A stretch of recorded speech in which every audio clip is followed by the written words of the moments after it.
We can't wait to bring the man of the moment who's given Nepal highs and highs, wins and wins, smiles and smiles. Sandeep Lamichhane, if you could come by. The superstar, 150 wickets. It's a big roar from everywhere. What an effort, what a performer.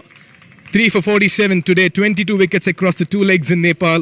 150, the fastest to do so. One of the best leg spinners in the world. Sandeep, we know the love and the adulation and we can see it over there. What does it mean to you, Sandeep, for a 14-year-old who was spotted and after that becoming the global ambassador to take Nepal cricket to the world stage?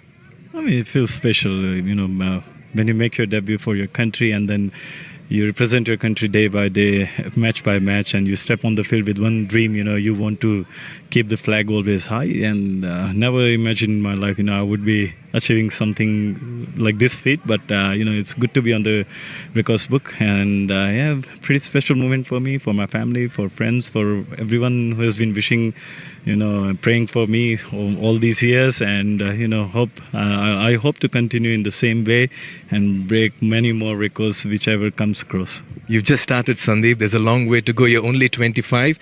You'd like to dedicate or thank somebody after getting this far, people who've really been behind you? Yeah, of course. I would like to dedicate it to my niece. She's no more, but she's been the reason behind my jersey number to everything. Whatever I've been achieving so far in my life. Sometimes I get emotional about that, but she must be sending her blessings to me, and I'm very proud. And what would be really, really small part to describe what it means to me. But I'm pretty lucky enough to have so many people in my life who has been praying for me, who has been wishing to for me to achieve a lot of good things in life. Sandeep, it's been an emotional ride for you over here. I can see you're going through a sense of emotions and an avalanche, but your niece is certainly very happy and looking down from up and saying, well done, Sandy uncle. Thank you.